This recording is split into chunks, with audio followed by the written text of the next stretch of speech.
Good morning. Welcome to the Windsor Star News Cafe. I'm Don McArthur here with Dylan Kristy and our special guest. She's running in Windsor's Ward 4, Remy Boulbol. Welcome back. Thank you for having me back. Thanks for coming on. So how's the campaign going? Are there any issues? You came on before. Any new issues that have come up since then? A few, yeah.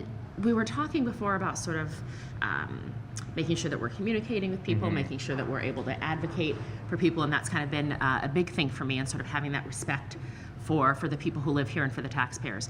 One issue that's come up sort of just over the past few weeks since I was last here, I'm sure you're aware that there was some construction being done on Wyandotte in the Walkerville area, in that business district there between Gladstone and Chilver, just on the other side of Chilver. And that was there was a big block party planned about 3 weeks ago, big reopening, it's gonna be great, yet still closed. And it's not slated to be reopened again until maybe the end of the month. It's exceptionally frustrating, and it really speaks to, again, the fact that we have to put a priority on being on time, being on budget, and communicating with those business owners. They've done an incredible job of trying to get the Dig Walkerville out there, get the social media message out there. We're open for business, we're here, but they're struggling. They really are, and that's not how we need to be doing things. That's not how we communicate with our business owners, and it's certainly not how we respect our business owners and our residents who live there. We're paying for this.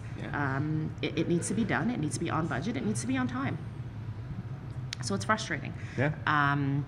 It's been interesting to sort of talk with a lot of these business owners that are so amazed and grateful how good it's going to look and really excited about that, but want to get to work. The end of October, it's cold. You know, it'd be nice to have it open for Halloween and kind of have all the kids out and have parties and trick-or-treating and all of that, but that's going to be really difficult to happen. We can't, next summer will be a lovely patio season, but this summer's been completely lost, and God love them. They've been amazing and patient, incredibly patient, but this is frustrating. Okay, speaking of frustrating, our opinion columnists have come out with their endorsements in Ward 4. One of them went with Chris Holtz, and the other went with Adriano Chodoli. None of them went with you. No. How do you respond to that? I'm okay with that. We got some really good feedback from Lloyd Brown John some time ago, and I'm okay with that. I respect and understand sort of where they're coming from. I'm definitely different than both Chris and Adriano both. They're fantastic young guys, but my message is a bit different. I would love to see things be pretty and see things taste good and smell good and look good. That's all fine and great, but we need to look at having a plan. We need to look at being able to get it done.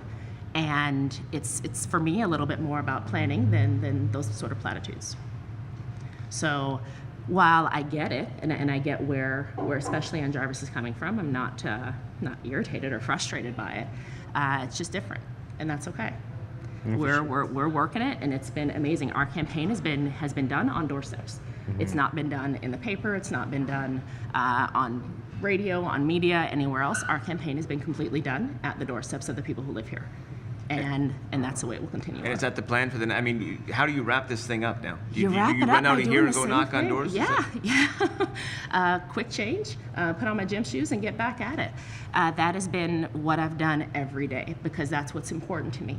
And that's where our messaging has completely come from, and that's where everything that we've been talking about has come from. It's again going back to having that respect for the fact that I'm asking you for a job. I'm working for you, period. I'm not working to represent myself. I'm not working to represent my voice. I'm working to represent the people who live here. And that means everything to me. And how can I properly do that if I'm not talking to them, if I'm not at their houses and I'm not asking them those questions and giving them the opportunity to tell me what they want? So that's hugely important to me, and that's what we'll continue on doing. And Election Day will really be about putting together a strong force to get that vote out. Excellent. Well, the perception from us not going door to door in Ward 4 is that it's a really close race, that there are some really good candidates vying for the job. It'd be tough to even cast your ballot. Is that something that you've kind of experienced? Are you having to sell yourself maybe a little bit harder this go around to try and... I think that people are really happy that we've had a very good campaign in Ward 4. I've heard it over and over again, and so many people saying, "Oh, can one of you guys come over to a different ward and we could use some of you guys over here?" And that's amazing to me. We have I think, the most incredible ward in the city, right? So we're excited about that, and I think that people at the doors are excited about that. It's been, knock on wood, it's been pretty fantastic at the door. People are, what we're saying is resonating, and the conversations that I'm having with them are really resonating. Have some people said, what, this is going to be a tough call. Yeah, absolutely. Yeah. And I think that's a good problem to have, quite frankly. Yeah. To have an overabundance of well-qualified people to represent you, are you kidding? That's a fantastic problem to have. I happen to think that some will, some are better than others, and some will better represent than others, and obviously that's why I'm doing this.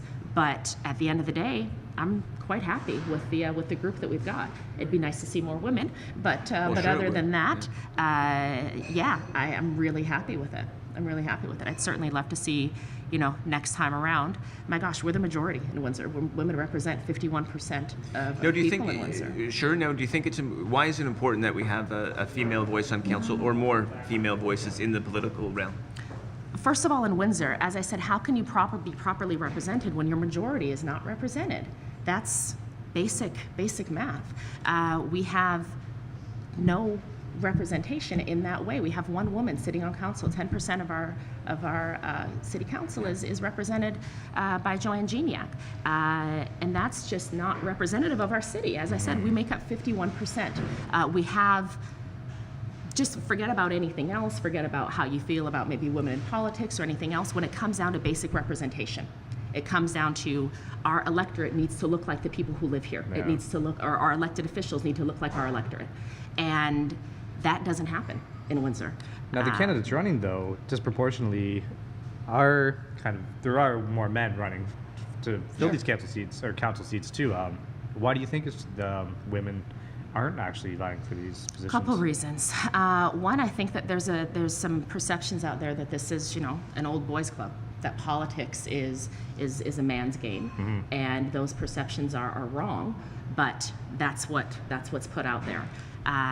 Second to that, I think that it's very difficult, right? I think that for me anyway, a working woman, a mom, a wife, a community person. I sit on 4 different boards. I volunteer all over the place. I'm running around with my kids and going to work on top of it. And most of us do things like that. We've got some incredible women in this city, and we're all very, very busy.